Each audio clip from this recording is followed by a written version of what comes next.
usted se manifiesta que este sistema capitalista burgués no va a desarrollar tanto la sociedad, tanto para la humanidad, porque está sujetada a una constitución que es la propiedad privada. Y ha pasado más de 201 años, acá en el Perú y en el mundo no ha desarrollado, y acá en el Perú ni una región. Como está sujetada a una propiedad privada, que no le da una solución a través de su material de existencia, que es lo primordial de un ser humano, el trabajador, para poderse evolucionar y trabajar y vivir dignamente, porque está sujetada a un mercado. Todo su material de existencia está sujetada a un mercado, que es un trabajo digno, sobre una remuneración económica, una salud, una vivienda. Todo esto está sujetado por el sistema capitalista. Por eso, no. La pregunta es sencillo, llama profesor. En ese sentido, yo estoy viviendo en un sitio alquilado y vivo en el Cerro San Cristóbal, profesor, casi a la cruz.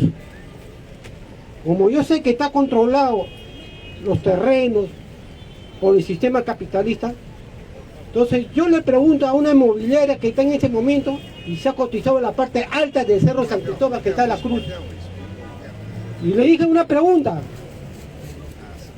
¿por qué ustedes, la inmobiliaria que ahora tiene la parte del Cerro San Cristóbal, la gente no sabe? ¿Por qué está cotizado en ese momento? ¿Y cuál es la respuesta de la inmobiliaria?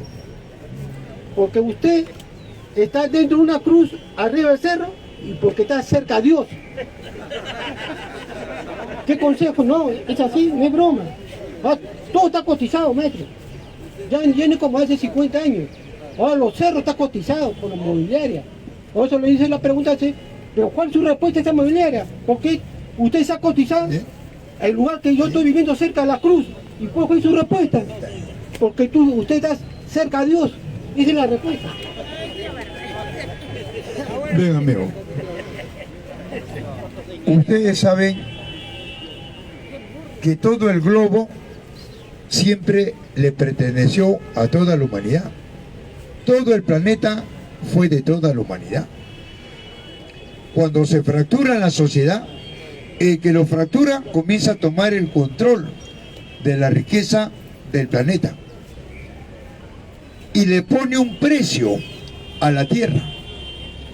Lo divide en continentes, a los continentes en países, a los países en regiones, a las regiones en provincias, distritos, zonales, sectores. Y ellos, como controlan el dinero y hacen las emisiones inorgánicas, le han puesto un valor a la tierra, de acorde como ellos lo urbanizan, y nosotros tenemos que pagar. Ahora, ya lo dijo el compañero, hasta a la iglesia ellos lo utilizan para darle un valor, y la iglesia no es tonta. Como tiene el aval del capitalismo, encima te dice que ellos hacen milagro, y encima te dicen que ya va a bajar Dios. Yo te pregunto, 200 años con cruces, con iglesias, con sacerdotes, con misas. Dime, ¿ha dicho algo la iglesia sobre la pobreza? ¿Ha cuestionado a la propiedad privada? Al contrario, el pobre va a la iglesia creyendo que le van a hacer un milagro y le dice al sacerdote: Padre, tengo hambre. Y el sacerdote ya está adiestrado por el capitalismo. ¿Sabe qué le dice? Hijo, no solamente de comida vive el hombre, no solamente de pan vive el hombre. Y el pobre se alegra. ¿Y de qué se vive, padre? del Espíritu Santo. ¿Y cómo se come eso? No, no, no, no. Tienes que rezar, tienes que orar, ayunas y te vas a llenar. Y el pobre cree. Pasa una semana tuberculoso. Entonces, amigo, en el mundo entero, el capitalismo tiene su brazo filosófico, que es la concepción divina. Y ellos lo instauraron cuando se fracturó la sociedad. ¿Quién la fracturó? El esclavista. Por eso es que el esclavista lo impone ante el esclavo. Luego el señor feudal con la monarquía absoluta y la iglesia en contra de los siervos. Y ahora la Santa Inquisición. Por eso el compañero lo ha dicho bien claro. Tiene su terreno cerca a Dios, cerca a la cruz, y tiene que pagar. ¿Por qué? Porque está cerca al milagro. ¿Te das cuenta, amigo? Entonces, eso es, pues, compañero, es una mercancía. Por eso, acá nosotros hablamos con propiedad y diferenciamos qué es la concepción divina y qué es la concepción materialista. ¿Ya, compañeros? Bien, ¿alguna otra participación, compañeros? Sí, amigo. Sí. Sí, compañeros. Sí. A ver, acá. Acá. Ya, adelante. No, sí. En primer lugar, felicitarle y por esas ideas valiosas, significativas, importantes y por ende nutritivas al cerebro humano. Creo que es una escuela, ¿no?, donde practicaban los filósofos, ¿no?, como Sócrates, una especie, ¿no?, de diálogo, ¿no?, de preguntas, de críticas, de autocríticas. Y bueno, yo soy de Cajamarca y me gustaría más o menos escuchar un poco el tema de la crisis alimentaria, ¿no?, y más o menos los medios de comunicación todos los días nos pintan, ¿no?, de que es producto del gobierno de Castillo, en fin, pero según tengo entendido, es producto, ¿no?, del conflicto entre guerra, o la guerra que se puede decir entre Ucrania y Rusia. Me gustaría que más o menos nos dé una luz respecto a eso. Gracias. Bien, fíjense, la crisis no empieza con Ucrania. La crisis empieza y la pena de muerte empieza con la propiedad privada en el mundo y obviamente en el Perú. La crisis para el pobre, no para el rico, comienza cuando se fractura la sociedad en la etapa superior de la barbarie a la civilización. Y en el Perú, oiga, después del coloniaje, el virreinato y el Estado burgués. Oiga, esta crisis ha ido acentuándose cada vez más y más. Y tal es así que hace poco dije, oiga, hoy en día se desarrolla la Guerra Fría. ¿Qué es eso? El reparto de los mercados a nivel mundial a través de las superpotencias. ¿Qué ha pasado con Ucrania? Norteamérica atraviesa una crisis económica, política, social, cultural, comercial y tecnológica. La China con la nueva ruta de la seda, el 6G y ahora con el Internet cuántico lo ha doblegado a Norteamérica. Y Norteamérica busca mercados como toda superpotencia para alinearlos y de esa manera poder saquear la riqueza. Entonces, amigo, por favor, pongan orden ahí, amigo. Pongan orden ahí, por favor. Estamos en una asamblea. Es falta de respeto.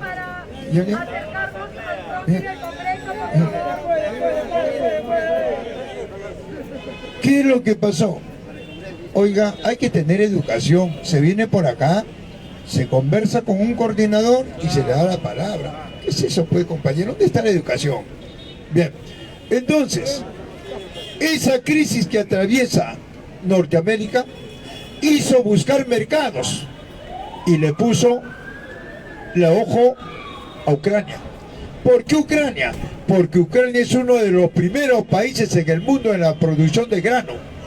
Tiene el trigo, el maíz, la papa, los hidrocarburos, el gas, el acero, etc. Y eso quería Norteamérica. Pero algo más, la familia de John Biden tiene grandes laboratorios en Ucrania. El hijo de John Biden, es decir, un negocio avalado por ese mandatario fascista Zelensky, en la cual reprime porque quiere la raza superior, reprime a la gente de color, reprime al negro, no puede ver al judío, no puede ver al comunista y por último, no puede ver al que habla ruso. ¿Por qué? Porque recuerda que Ucrania fue un distrito de la URSS, de la Unión de Repúblicas Socialistas. Por eso es que el 85% de ucranianos son rusos. ¿Y qué pasó con Norteamérica? Le dijo a Zelensky, alinea a Ucrania a la OTAN, a la Organización del Atlántico Norte. ¿Y qué es la OTAN? Un engendro corporativo militarista que Norteamérica lo utiliza para copar los recursos de los mercados del tercer mundo. Oiga, Zelensky se prestó para eso y el pueblo ucraniano le pidió ayuda a Rusia y Rusia no está invadiendo Ucrania, está respaldando al pueblo ucraniano ante el fascismo y ante la arremetida del capitalismo, querer conquistar sus recursos. Eso es, no es como dice esta prensa. Detrás de Zelensky, ¿quién está?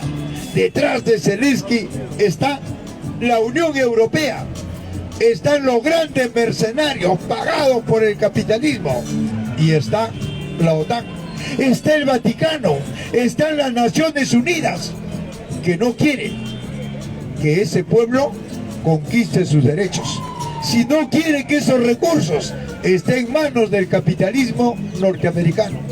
Por eso es que Ucrania le dijo, ya no contigo, Rusia, ya no vas a ser proveedor de los recursos como el gas y el petróleo. ¿Y qué hizo Vladimir Putin? Le bajó la palanca en Crimea y ahora, ahí está, crisis en Europa, no hay calefacción, no hay aire acondicionado y los pueblos comienzan a movilizarse.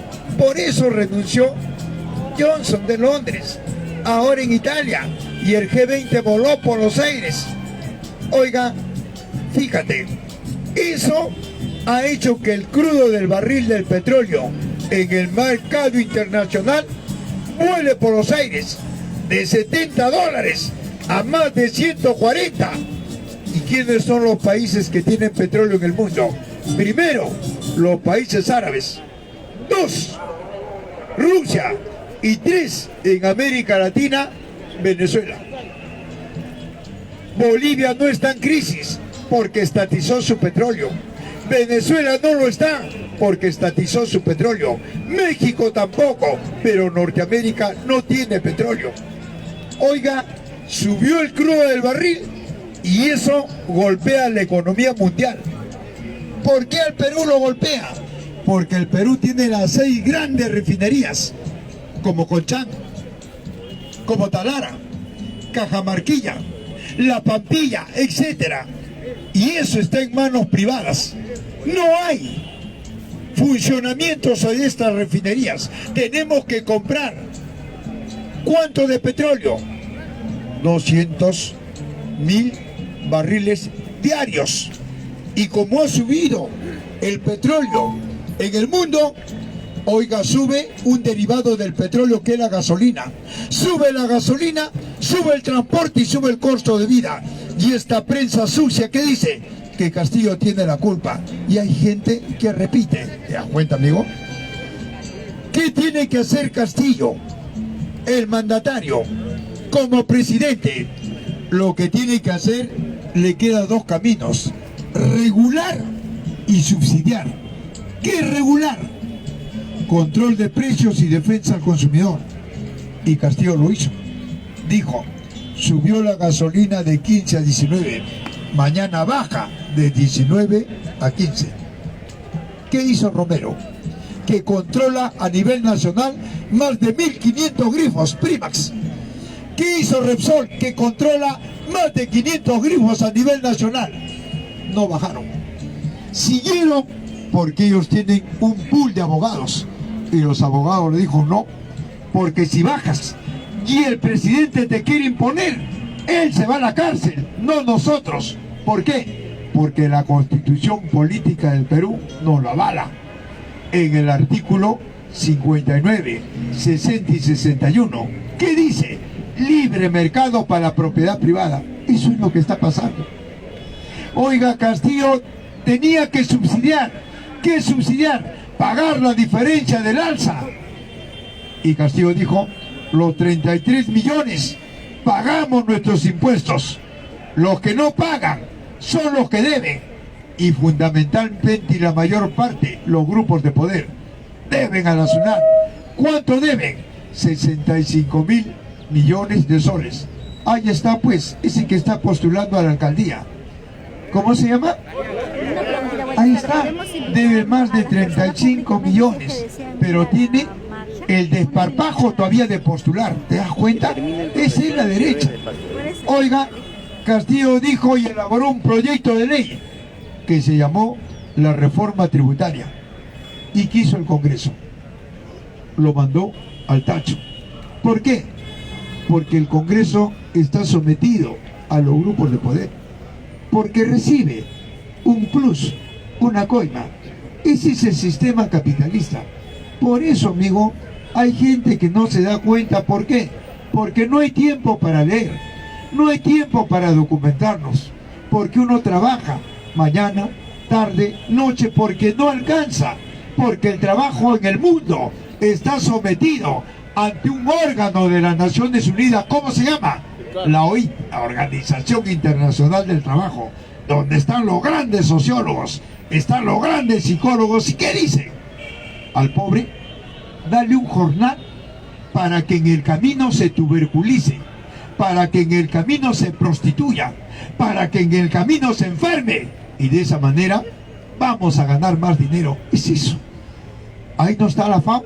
Otro órgano de las Naciones Unidas controla la agricultura y la alimentación, y la FAO ha hecho que en el mundo la agricultura y la alimentación en un 95% sea procesado, químico y transgénico.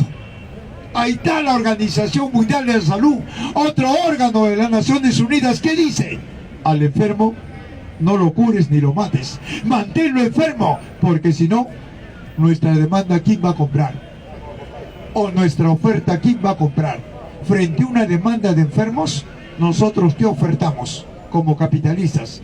Fármacos, medicina, medicamento, laboratorios, etcétera. Y eso se eleva en el mundo. Eso es el sistema capitalista. Y nos hacen creer todavía a través de los medios. ¿Qué nos dicen? ¿Quieres ser igual que ellos? Trabaja, estudia, y el pobre cree que trabajando y estudiando va a llegar a ser capitalista. No, amigos, mueres pobre. ¿Sabe por qué? Porque si tú te educas, si tú estudias, el capitalismo te está controlando. Terminas tus estudios, entras a trabajar, ganas 5.000, 6.000, y el capitalismo te dice: hijo, págame. ¿Cómo se llama eso? El impuesto. ¿Cómo no sabemos, compañero? El impuesto a la renta. Primera categoría, segunda, tercera, cuarta. Es decir, amigo, todo el globo, toda la humanidad está sometida a un ordenamiento económico, jurídico y tributario. Y hay gente que dice: yo soy independiente, yo no me explota a nadie. Oiga, amigo, qué triste. ¿Sabes qué? Tú compras un terreno, ¿dónde lo eliges? En Pueblo Libre, $4.500 el metro cuadrado. ¿quién le autorizó a estos delincuentes de robarnos la tierra, de robarnos el planeta, y ahora nos lo están vendiendo? Y bueno sería que nos hagamos dueños. No eres dueño, todavía te dan un título. ¿Y ese título para qué te lo dan? Para que lo inscribas ante ellos, ante un organismo de ellos. ¿Y para qué inscribes ese título? ¿Para qué lo inscribes? Para pagar impuestos toda tu vida. Y si no pagas impuestos, ellos tienen un ordenamiento, ya lo dije, jurídico, económico, tributario. Haces un monto y te lo quitan tu terreno con todo y título. ¿Te das cuenta del embargo? Entonces, compañero, en este sistema no somos dueños de nada, de nada. Y hay gente que no se da cuenta que cuando compra una ropa, compra un producto, el rico sin trabajar, ¿cuánto se lleva? El 18%. La gente no se da cuenta, vive por vivir. Trabaja, come y duerme, peor que un cerdo, peor que una cucaracha. ¿Te das cuenta? Y acá estamos, amigos, para educarnos. Bien, compañero. Bien, acá creo que había... No, gracias, compañero. Gracias. ¿No? Sí, póngase nomás ahorita. Sí, ¿alguna participación, compañero? Póngase en su sitio, amigo, por favor, póngase en su sitio, que ahí está pasando. Bueno, compañeros, buenas tardes al orador Jaime. Mi pregunta es concreto, ¿qué va a pasar? No tengo mucho entendido con la decreto ley del petróleo 192. Hace días que se ha dado un decreto, quisiera que nos expliques, y no lote 192, ¿no? Yo quisiera que nos expliques acá el pueblo. Esa es mi pregunta, gracias. Sí, compañero, completamente cierto. No solamente el lote 192, también el 91, el de Talara, la refinería de Talara. Oiga, Castillo lo estatizó con Petroperú, ahora también con Petroperú. En la primera estatización que lo hizo Petroperú, ¿qué pasó al día siguiente? Hicieron un complot. Toda la derecha, la prensa, los grupos de poder, la iglesia, derramaron el petróleo a nivel nacional. Dime, un preso, un detenido, ¿qué hizo el Ministerio Público? ¿Qué hizo? ¿Sabía quién lo hizo o no? Por supuesto que sabía. ¿Y por qué no investigaron? ¿Te das cuenta? ¿Te das cuenta quién investiga y a quién no investiga? Al que está en contra del pobre, no lo investigan. Y al que está a favor del pobre, sí lo investigan. Ahí está. Ni un detenido, ni un preso. ¿Por qué la Fiscalía? ¿Por qué el Poder Judicial, así como le pone el precio a la familia de Castillo, por qué no le pone un precio? ¿Cuánto hay por Víctor Aritome, el cuñado de Alberto Fujimori, que se fugó con millones? ¿Por qué no le pone un precio a las hermanas de Alberto Fujimori, Rosa y Juana Fujimori, que se llevaron millones? ¿Por qué? Entonces, amigo, eso hay que decirlo. Acá, cuando se estatiza un lote de petróleo, oiga, amigo, el legislativo te da la negativa. Recuerda que todo proyecto de ley que elabora el presidente tiene que pasar por el legislativo. Ese es el equilibrio de poderes. Oiga, ¿qué han hecho los 33 proyectos que el presidente mandó al legislativo? Lo botaron al tacho, lo archivaron. ¿Y esta prensa dice eso? No, pues, porque esta prensa está alineada a la oferta y la demanda. Por eso en el mundo, la prensa mundial dice que la prensa del Perú ha perdido la dignidad. Esta prensa ha perdido la ética y la moral, porque esta prensa se alinea con una organización criminal que ya está verificada y que ya esta fiscalía acusado ante el Poder Judicial. Pero ahí está. Esta prensa, amigo, no es prensa. Prensa es esta la que hacemos, porque nos paramos en esta plaza y acá, ya he dicho, bienvenido todas las ideologías. ¿Tú crees que una prensa va a hacer eso? ¿Tú crees que se va a prestar para las preguntas? Jamás, porque la prensa que tenemos no tiene nada acá. Ya lo dijeron cuando Castillo hizo una conferencia en el campo, si no me equivoco en Piura, y Castillo a veces, caramba, no interpretaba bien. ¿Qué dijo la prensa? Oiga, este es el presidente que tenemos. ¿Por qué sus asesores no le dan un libreto para que lea? Eso es lo que hace la prensa. Sus asesores le dan un libreto. Los grupos de poder, sus amos, le dan un libreto y ellos leen. Ellos no saben qué hablan, pero tienen que leer. Leen, termina y se van.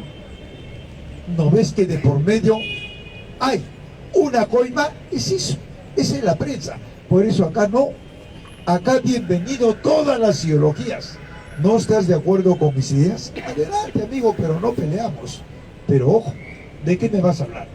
¿Defiendes una línea de la socialdemocracia? Me hablas conmigo de su economía, de su filosofía, de su sociología. Y ahí están los grandes economistas, ahí están los grandes filósofos que han aportado. Eso es lo que hago yo. Te vengo a dar acá lo poco que he leído en mi carrera política. Y de repente, ya lo he dicho, ¿tú has leído más? Amigo, me esclareces. Porque no existe el hombre completo, no existe el sabio, no existe el erudito, porque está demostrado que la humanidad ignora algo. ¿Estamos? Bien, compañero. Bien, ¿alguna otra participación, no, compañero? ¿Alguna otra participación? Sí, profe, dame un ratito el micro ahí. No, sí, dame un ratito. Ahí. Profe, lo que usted está manifestando a través de una economía. Dentro de esa economía, nos hace una pregunta. Mao, para tener un proceso revolucionario, de este proceso utilizó China, la tecnología, la economía. Pero dentro de ese proceso revolucionario de Mao con el Partido Comunista, viene la pregunta: ¿qué economía hizo Mao dentro de tu proceso revolucionario? Bien, compañero. Ha hecho una pregunta con relación a la política internacional de la China. Pero, ¿qué cosa fue la China antes de Mao? Un país semifeudal y semicolonial. Un país en las garras del imperio fascista japonés y del Estado chino, el Estado de Chiang Kai-shek con el Kuomintang. Oiga, Mao, al encontrar esa sociedad, dijo: yo quiero industrializar la China. ¿Por qué? Porque Mao fue comunista. Y el comunismo, lo primero que hace en un país es desarrollarlo. Desarrollar la micro, la mediana y la gran industria. Luego el PSC, el Partido Comunista, ¿qué hace en un país? Lo socializa. El socialismo. Y luego, como última fase, ¿qué hace? Una sociedad sin clases sociales, donde ya no hay Estado y donde el hombre ya no explota al hombre, sino a la naturaleza. Eso es lo que Mao quiso hacer en la China. Y Mao dijo que para desarrollar la industria en la China me va a costar una revolución contra el imperio fascista japonés y el Estado de Chiang Kai-shek. Es como acá. Ni un presidente ha podido desarrollar la industria porque el Estado y el imperio se oponen. Ahí no está Velasco. ¿Qué hizo Velasco? No quiso desarrollar la reforma agraria y su propia Fuerza Armada, oiga, lo eliminó. Traicionó. Luego Ollanta recogió ese programa.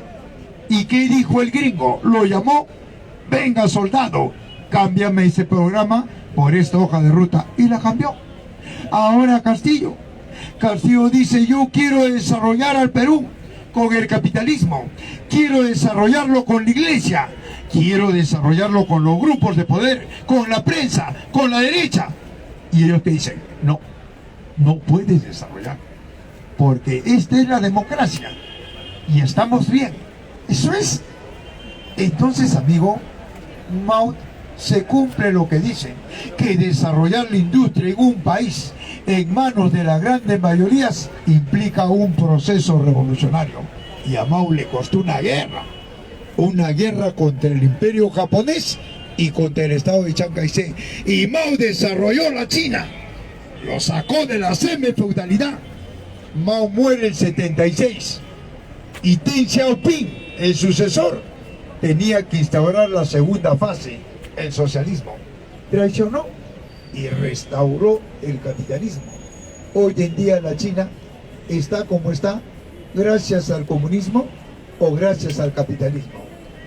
Gracias al comunismo, porque el capitalismo hasta hoy en día no ha desarrollado un país.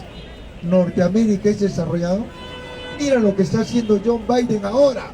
Le ha grabado el impuesto a los archimillonarios, ha recaudado dinero y le está dando bonos a los pobres norteamericanos para que no insurjan. ¿Eso es desarrollo? Mira Alemania, el pueblo alemán está tomando las casas, los departamentos. Mira Francia, las grandes movilizaciones. Fíjate, en Italia, fíjate España. Entonces, compañero, está bien claro lo que dice el socialismo, que para desarrollar a un país no lo vas a hacer con las elecciones, lo dice Lenin, lo vas a hacer con una guerra. Pero ojo, hay dos clases de guerra, una guerra convencional y una guerra no convencional. ¿Qué son las guerras convencionales? Es la pugna de grupos de poder por intereses del reparto de los mercados. ¿Y qué es una guerra no convencional? Cuando los pueblos insurgen contra el Estado, contra el sistema. Eso es una guerra no convencional. Por ejemplo, la guerra con Chile, Perú-Chile, ¿fue una guerra convencional o no convencional? Convencional. ¿Por qué? Porque el Estado chileno y el Estado peruano utilizaron a los pueblos chileno y peruano, derramaron su sangre, ganó Chile. ¿Y quién controla Arica y Tarapacá? ¿El pueblo chileno que derramó su sangre o los grupos de poder? Eso es una guerra convencional. Y guerra no convencional es cuando el pueblo chileno aplasta al Estado chileno. ¿Me dejo entender, amigo? Y es el pueblo chileno el que controla los medios de producción. Bien, compañero. Bien, amigos, compañeros. Que el gobierno de salud está imponiendo sobre todo el país. Somos nosotros un grupos que pertenecemos a la OMB, Bien, compañeritos. que estamos luchando. Sí, hay amigos que quieren colaborar. Sí, voy a pasar ya, compañeritos. Los amigos que quisieran aportar a estas conferencias, a estas clases, voluntariamente lo hacen, compañero, porque esta es la manera como nosotros sobrevivimos. Ya, compañero, ¿qué te estoy dando yo a ti? Mi talento, lo poco que he aprendido en mi carrera política, ciencias sociales. Ya, amigo, eso te lo estoy transmitiendo. Bien, entonces los amigos que voluntariamente, de repente, ¿no? Gracias, compañero. Gracias, amigo. Muy agradecido. Gracias, hijo. Gracias. De repente, gracias. A ver, amiguito, ahí colaborando con el profesor, colaborando con estas clases diarias, con estas clases pedagógicas que imparte el profesor. Pues acá se hace clase política todos los días, entonces también lo transmitimos a través de las redes en vivo y en directo, la pueden ver a través de los amautas, ¿no? Por ahí, muchísimas gracias, se agradece ese gesto voluntario que se comprometen con esta causa que hacemos todos los días en esta plaza con el profesor, de transmitir conocimiento, educación, cultura, ¿no? Pedagogía política, cultural, social, económico, político, etcétera, etcétera, etcétera. Bueno, pues amigos, espero que compartan. Nosotros somos los Amautas, lo llevamos todos los días, la transmisión en vivo, en directo. Creo que íbamos a hacer rueda de preguntas porque ya vinieron muchos micros. Vamos a cerrar un poco la transmisión y por favor, se pueden acercar. También hay que colaborar con los documentos, con los trabajos del profesor. Sí, compañero, hay amiguitos que ayer, caramba, no alcanzaron varios documentos. Acá lo hemos traído, ya compañero, acérquense un poquito por favor, acérquense. Sí. Acérquense compañerito. Ahí está todo lo que hemos hablado. El manual de ciencia política.